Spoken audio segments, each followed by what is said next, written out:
کچھ خبریں عالمی منظرنامے سے۔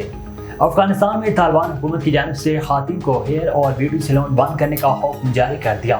برطانوی خبر رساں ایجنسی کے مطابق متعلقہ وزارت کے ترجمان نے بتایا کہ 2 جولائی کو جاری کیے گئے اس حکم کی تعمیل کے لیے کاروباری اداروں کے پاس 1 ماہ کا وقت ہے۔ رپورٹ کے مطابق 2021 میں طالبان کے دوبارہ اقتدار سنبھالنے کے بعد خواتین کو مختلف قسم کی پابندیوں کا سامنا کرنا پڑتا ہے۔ انہوں نے نوعمر لڑکیوں اور خواتین کو تعلیمی اداروں اور پارکوں میں جانے سے بھی روک رکھا ہے اور ان پر اقوام متحدہ کے لیے کام کرنے پر بھی پابندی عائد کی گئی ہے۔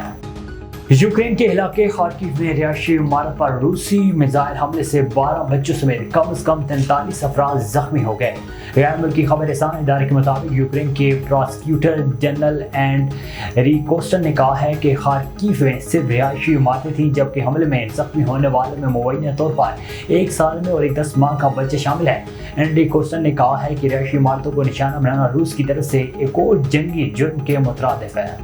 بھارتی ریاست مہاراشٹر میں ٹرک متعدد گاڑیوں کو کچلتا ہوا ڈھابے میں گھس گیا۔ حادثے میں 15 افراد ہلاک جبکہ متعدد زخمی ہو گئے۔ بھارتی میڈیا کے مطابق حادثہ ممبئی سے 300 کلومیٹر دور ممبئی آگرہ ہائی وے پر پیش آیا، جہاں بریک فیل ہونے کے باعث ٹرک بے قابو ہو کر 2 موٹر سائیکل کار اور دوسرے ٹرک سے ٹکرایا۔ حادثے میں 15 افراد موقع پر دم توڑ گئے جبکہ متعدد افراد زخمی ہو گئے۔ ریسکیو ٹیموں نے لاشوں اور زخمی ہونے والے افراد کو قریبی ہسپتالوں میں منتقل کر دیا۔